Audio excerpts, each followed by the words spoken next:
Good morning, everyone, and welcome to the Intuitive Energy Forecast for March 30th, 2022.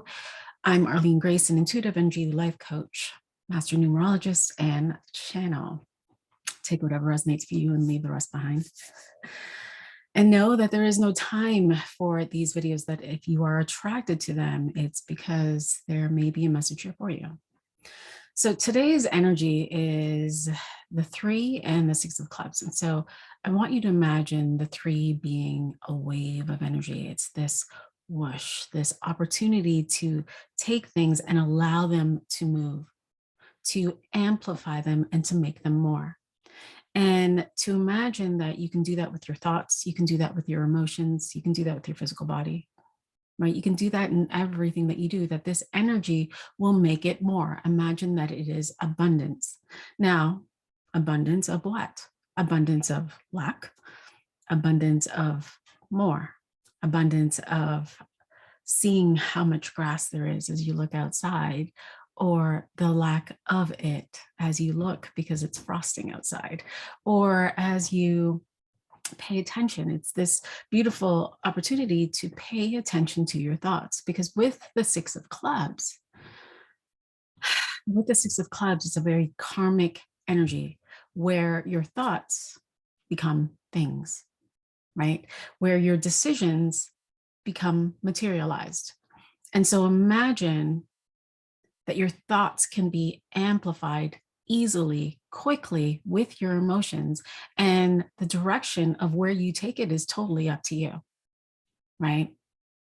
So there's this beautiful energy of balancing the scales before you can tip them, meaning you have this beautiful opportunity to notice your patterns and to discover whether or not they actually serve you.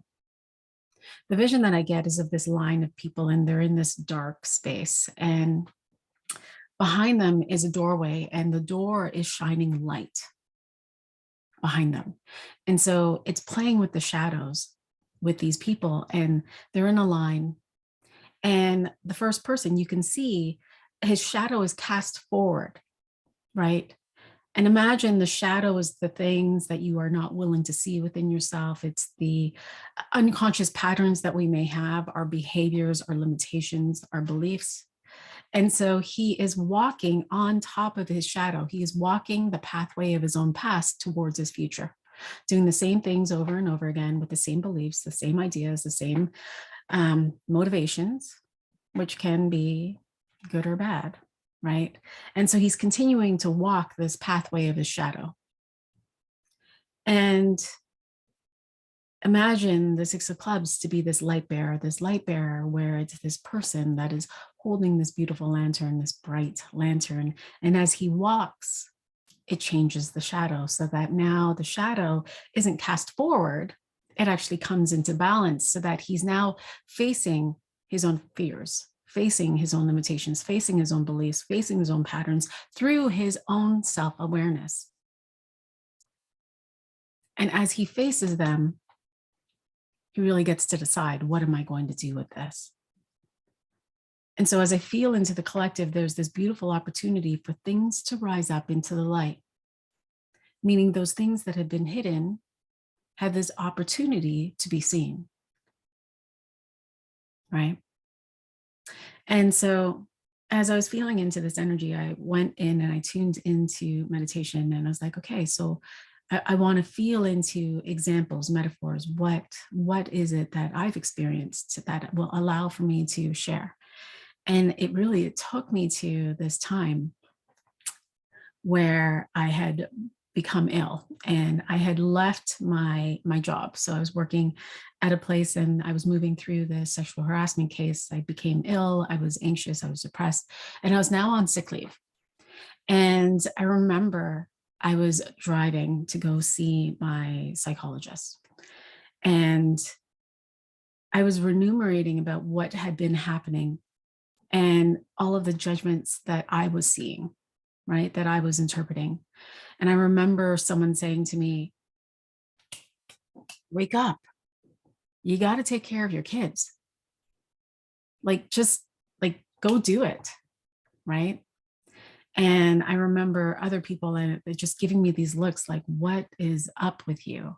Because mental wellness, mental health doesn't necessarily be seen. Like you can't see that. You can certainly feel it. And yes, there are some signs of it, but they couldn't see it on my face. They couldn't see that I was depressed.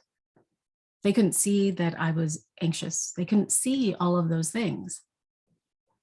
And so I'm just thinking about it as I'm driving and I'm feeling the emotion of it. I'm feeling as though I'm not being seen. I'm not being heard. I'm feeling as though I'm being judged. I'm feeling the pain of it, the pain of the entire experience. I'm feeling the guilt for not being able to care for my children the way that I want to.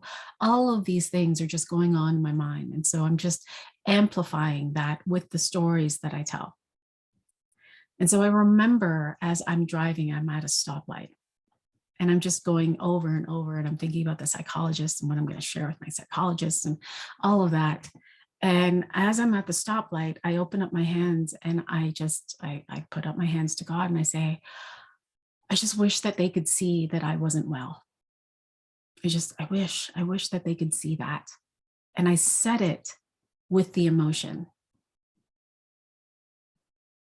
Before I got to my psychologist, my face started to twitch uncontrollably. My eyes were twitching. There's just one half of my face. By the time I got to my psychologist, she was looking at me and she was asking, what is happening? Now, I didn't realize that in that decision, in that I wish, and with that feeling, that my body was listening and that it was like, okay, here you go. And of course, how could you not tell?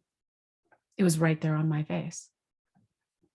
As the days progressed, it was not just my face, it would be parts of my body. My back would twitch, my leg would twitch, and it would be uncontrollable. So now people were looking at me and seeing me for not being well. I got what I asked for. Karma. I decided something and there it was. And it wasn't necessarily something I wanted. And yet it was, right? I wanted people to see that I was unwell. Well, you could certainly see it.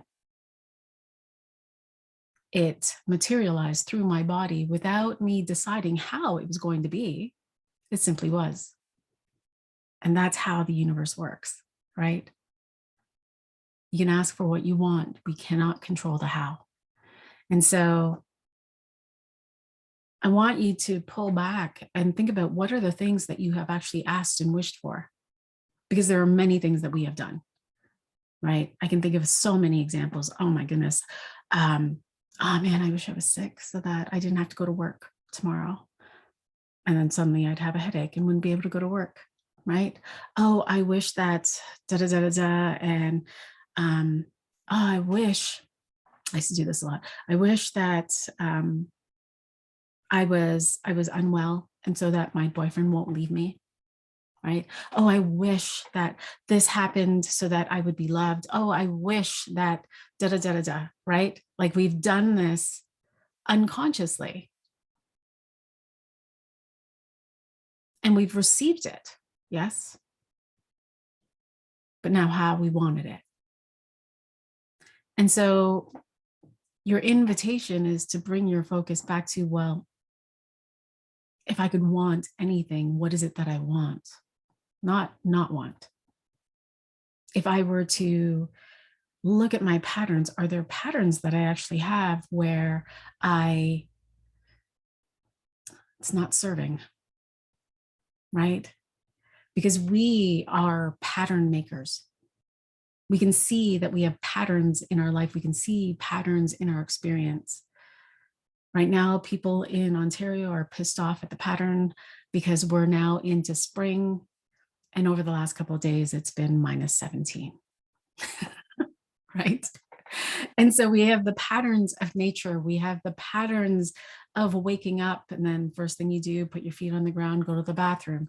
We have patterns of how we get ready in the morning. We have patterns of how we relate with people. We have patterns of how we connect with people, right? We have patterns everywhere because we are pattern makers. And some of those patterns do not serve. Some of those patterns were created when we were just children. And these patterns are thought, decisions, and emotions. And these patterns now expand and weave out into every aspect of your life, because how you do one thing is how you do everything. So imagine a pattern of thinking that you weren't loved at the age of 3, and how that showed up when you were making friends in grade 7, or when you shifted over to high school, or when you were now, going out on dates, or how it was when you got married, and then when you were, in your career, and all of the different places where that pattern now weaves out into all of these different aspects of your life. The one thing that you decided at the age of 3 because you made, I don't know, a mess. And so today is a beautiful day to disrupt, and to choose again and to move through it, so that you could tip the scales into what it is that you actually want to experience. Right? Beautiful. Any questions, any comments, please feel free to share, and I will be happy to respond. Sending you all so much love. I will talk to you tomorrow. Bye for now.